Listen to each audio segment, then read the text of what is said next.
जय हिंद दोस्तों। डिस्क्लेमर पढ़ लीजिएगा, मैं सेबी पंजीकृत सलाहकार नहीं हूं। दोस्तों बात करेंगे सुजलोन एनर्जी लिमिटेड के बारे में। भाई थोड़ा सा संकेत मिल रहा है, ठीक है ना, थोड़ा सा, बहुत थोड़ा सा संकेत मिल रहा है और इसके वजह से शायद से सुजलोन एनर्जी में एक रिकवरी देखने के लिए मिल जाए, ठीक है ना। तो उसी के बारे में आज बात करेंगे, जो मैं यहाँ पे डिटेल एनालिसिस अभी एक दो हफ्ते पहले किया था और उसी को कंटिन्यू करते हुए उसी एनालिसिस को हम लोग यहाँ पे फिर से करेंगे।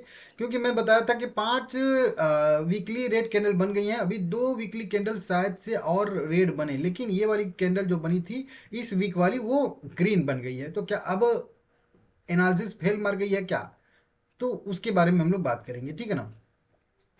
देखिए, सबसे मेन चीज मैं आप लोगों को एक एनालिसिस करके बताया था, जिसमें मैं बताया था कि सुजलोन एनर्जी में एक, हालांकि अब कितना सही है कितना गलत है वो तो हम मुझे पता नहीं है, लेकिन जिस तरीके से मैंने एनालिसिस किया था उस हिसाब से एक ही चीज पता चला था कि जब भी कह लीजिए जिस भी क्वार्टर में एफआईआई की होल्डिंग बढ़ी है उस क्वार्टर में सुजलोन एनर्जी में मोमेंटम आया। और जब से एफआईआई की होल्डिंग सितंबर 2024 से घट रही है तब से जो है सुजलोन एनर्जी में गिरावट आ रही है। बीच बीच में पुल बैक आया है, वो अलग मैटर है, लेकिन जब से एफआईआई की होल्डिंग घट रही है तब से ही सुजलोन एनर्जी में गिरावट कंटिन्यू हो रही है और लगातार अभी जो है गिरावट मतलब होल्डिंग में देखने के लिए मिल रही है हम लोगों को, ठीक है ना। तो क्या अब एफआईआई की होल्डिंग, क्योंकि देखिए अब अगर यहाँ से जब व्यू है कि नहीं यहाँ से अब फिर से रिकवरी की संभावना बन रही है, जो कहते हैं ना कि एक दुल्हन की विदाई का वक्त बदलने वाला है, तो वही अगर वक्त बदल रहा है सुजलोन एनर्जी का, तो फिर यहाँ पे भी इनका भी वक्त बदलना चाहिए। मतलब लॉजिक के हिसाब से एफआईआई की भी होल्डिंग बढ़नी चाहिए, क्योंकि अगर इनकी होल्डिंग नहीं बढ़ेगी तो ठीक है थोड़ा बहुत एक पुल बैक आ सकता है, लेकिन वही पूरा का पूरा जो है स्ट्रक्चर चेंज नहीं होगा। लेकिन अगर इनका स्ट्रक्चर चेंज होता है तो फिर जो है अच्छी खासी मतलब मतलब देखने के लिए मिलेगा हम लोगों को मोमेंटम, ठीक है ना। अब इसी को मैं यहाँ पे वेरीफाई कर रहा था कि पिछले क्वार्टर में कितना यहाँ पे क्या किया था इन्होंने कैश में और अभी क्या किया था। तो देखिए पिछले 2 क्वार्टर से बात करेंगे हम लोग यहाँ पे, जुलाई से ही देख लीजिए, जुलाई, अगस्त, सितंबर, ये तीन, एक क्वार्टर हो गया, फर्स्ट वाला क्वार्टर था, इसमें दबा के सेल किया था इन्होंने।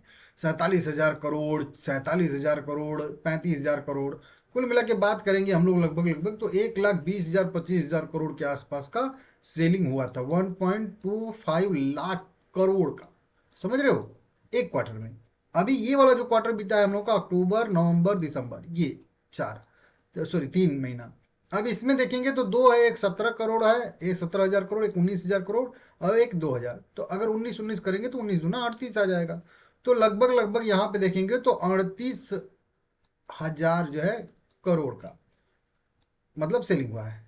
कहाँ पे 1,25,000 और कहाँ पे 38, मतलब एक चीज तो यहाँ पे क्लियर हो रहा है कि इस क्वार्टर में एफआईआई ने कैश में बिकवाली थोड़ा कम किया है। क्लियर, ये चीज तो शायद से हम लोग मान के चलेंगे एक बार के लिए कि शायद से सुजलोन एनर्जी में बिकवाली न हुई हो, मतलब होल्डिंग न घटी हो। बाकी बढ़ना न बढ़ना वो तो आने वाले समय में पता चल जाएगा, और वो भी बहुत ज़्यादा दिन बाकी नहीं है। आज 14 तारीख है, 14 दिन बीतेगा तो ये महीना समाप्त हो जाएगा और 5 दिन के बाद आ ही जाता है, तो 20 दिन और बचा है, 20 दिन में पता चल जाएगा। और उसी 20 दिन के अंदर अंदर हो सकता है कि यहाँ से मोमेंटम आने की संभावना बने, ठीक है ना।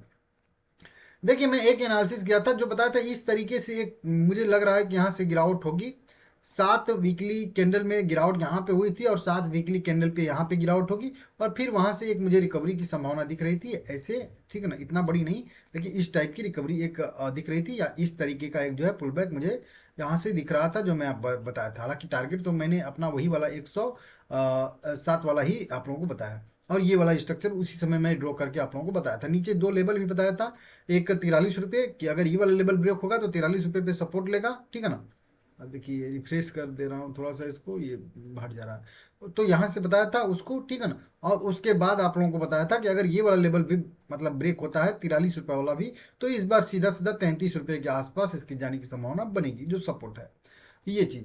अब बीच में 7 रेड कैंडल का अनुमान था कि 7 यहाँ पे वीकली रेड कैंडल बनेगी, लेकिन अब बीच में तो छठवीं वाली कैंडल ग्रीन कैंडल बन गई। तो फिर अब यहाँ से स्ट्रक्चर क्या बन सकता है, क्या बनेगा वो तो पता नहीं है, लेकिन क्या बन सकता है उस पर तो बात कर सकते हैं। तो देखिए यहाँ पे भी मैं आप लोगों को उसी समय यहाँ पे बताया था कि इस तरीके से भी एक गिरावट हो सकती है और इस टाइप की भी एक गिरावट हो सकती है, क्योंकि एक स्टेप की गिरावट इसका इसी 5 कैंडल या 7 कैंडल की होती है, जो कि नॉर्मल देखा जाता है, ठीक है ना।